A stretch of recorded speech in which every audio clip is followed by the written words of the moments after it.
Are you there, God? It's me, Random Random Man, or you can call me RRM for short. I mean, you didn't give me a response the last time I called you when I used my real name, so I thought I'd give this a shot. Though, should I believe you'll respond to me this time if I'm trying to know the path forward? Well, anyway, if you could give me a sign or response of any kind anytime soon, that would be greatly appreciated. Amen. What is up, everybody? Random Man here. I hope everyone out there is continuing to stay safe and be well during this unpredictable time, as I am here bringing you my review for Are You There, God? It's Me, Margaret.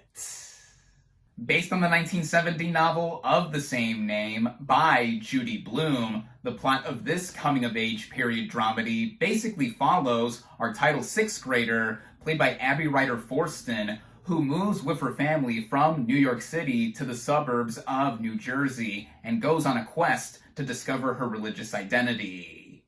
Going into this movie, I was really looking forward to seeing it. Now, while I've never read the book that this movie is based on, I am aware of its legendary status and its author, Judy Blume, whose some other works I've actually read some of, like the Fudge series, starting with Tales of a Fourth Grade Nothing. I vividly remember reading those books when I was in elementary/grade school. But Are You There, God? It's Me, Margaret is one of Blume's most famous works for its tackling of subjects like religion and sex. And it's those very same topics that got it to be challenged and outright banned decades ago. And wouldn't you know it, it's being contested again today, along with some other famous literary works. And for those that don't know, I'm a librarian, so I'm aware of all this just from my line of work, and just seeing it now being all tied in together, and the last few years not being so kind to these kind of products. First off, I think it's ridiculous. Book banning has gone up 1,100% in the last few years, and really, if we don't give access to any kind of product like those in public places like libraries, then nobody gets to read them regardless. So yeah, mini spiel right there. And it's surprising that it took over 5 decades for a film adaptation of Are You There, God? It's Me, Margaret to even happen. But it is finally here, and I was also very much looking forward to this film for its writer, producer, director at the helm, Kelly Fremont Craig, whose previous film was her directorial debut, The Edge of 17 from 2016, which I loved. It's one of my favorite coming-of-age films of the past decade, so I had a lot of faith, no pun intended, with Are You There, God? It's Me, Margaret. Luckily for me, I was able to head out and see this thing in theaters where it is only currently available. Starting out with the cast and their performances, we have Abby Ryder Forston as our title, Margaret Simon. Now, a lot of us know her for playing Cassie Lang in the first 2 Ant-Man films, and now here, of course, older, she is going into something that is much more mature in terms of diving into. And I think that with playing someone like Margaret, she is very relatable to anyone who is not just her age and gender. I think just about anyone could really put themselves in her shoes to what they're going through when growing up, finding one's place in this world, fitting in, all that stuff we've gone through and have experienced in one way or another. And her performance here is one of the best of the year thus far, and certainly one of the best I've seen from a younger actor in recent memory. Then we have her parents. Rachel McAdams plays her mom, and like Margaret, she's also trying to find her place as well in some ways, getting involved in her daughter's school, the PTA specifically, trying to express herself at home, being a good housewife, being a good mom. That is relatable to almost anyone, too, who is a parent. McAdams is magnificent here, and Benny Safdie as Margaret's dad is superb, who is not played up that much in the marketing for this film, but he has a sizable role here that leads him to also show that he is a loving and supportive father. Also loving and supportive is Kathy Bates as Margaret's paternal grandma, who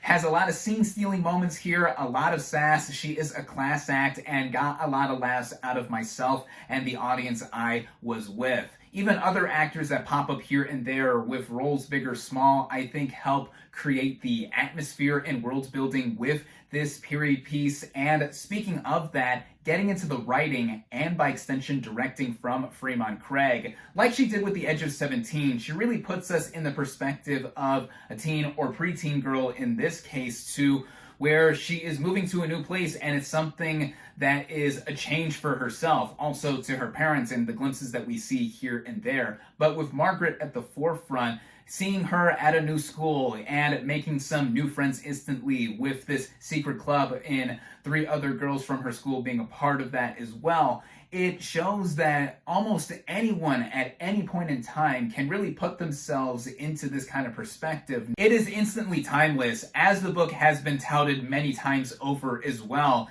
And this includes the handling of the controversial themes that were expressed in talking about religious and sexual topics. And first off, the way they are all done here, they are done in a very matter-of-fact manner and in good taste, more than good taste actually, to where it is digestible to anyone watching it, particularly teens. The movie is PG-13 and it is not dumbed down or felt like anyone is talking down to them. No, these are just things that are a part of everyday lives. And for Margaret specifically, her mom was raised as a Christian and her dad and grandma are Jewish, so she is at a crossroads as to where she fits in religiously within herself. And then she is in the 6th grade, so puberty is imminent for herself and everyone else in her class. One could say that the portrayal of these themes in the film are tame for today, but apparently decades ago within the original book, they were radical, and one couldn't even think of talking about religion or sex for a young girl in certain circumstances. But I think here they add a lot to the drama that is presented, and it is hard-hitting when it is put on here at some pivotal moments. And then the comedy too. This movie is really funny, gut-busting at times, I would feel, with these certain situations that our characters, specifically Margaret and her friends, are into as they are navigating growing up. And then even just how the movie moves all around. Fremon Craig's direction on top of the screenwriting she did here really makes it feel like it is going through many moments and aspects of someone's life while feeling like it is doing so at such an efficient rate. The movie runs for about an hour and 45 minutes, and chef's kiss to that, to where it is all cut together and paced so seamlessly. And then also seamless is just the world building that I mentioned earlier, to where the movie is set in 1970, the same year the book was published, and seeing the costume design, production design, all of that put together to the nth detail is something I greatly appreciate seeing in a film like this, to where it is mainly focused on our main character's journey, but adding all of that with other technical elements like the way the film is shot, the original score by Hans Zimmer, even some notable songs from the era. It just adds on to the experience in feeling like a warm blanket that I would wrap myself up in while watching it all together, because in a simple term, this movie is lovely. It's a lovely film that I loved, and I really cannot see anyone outright disliking this movie unless they have a heart of stone, or they, like many decades ago, had a problem with how the certain tackling of topics are put on here. But it is terrifically taught in its total in bringing Bloom's book to today and beyond. That is ultimately going to do a lot of good or greatness, as I feel this movie has a lot of, in inspiring those to seek out Bloom's work, or at least see this movie, because this is a film that is now my favorite movie of 2023 thus far. I think anyone young and old should go out and see this thing and support films like these, as I think this is a contender to be the coming of age film of the decade thus far, even though we're still early on within it. And like I said, for the year too, this is really one of the most notable movies of the year thus far for me. I loved Are You There, God? It's Me, Margaret. I highly recommend it. My final verdict for Are You There, God? It's Me, Margaret is 4.5 out of 5 stars.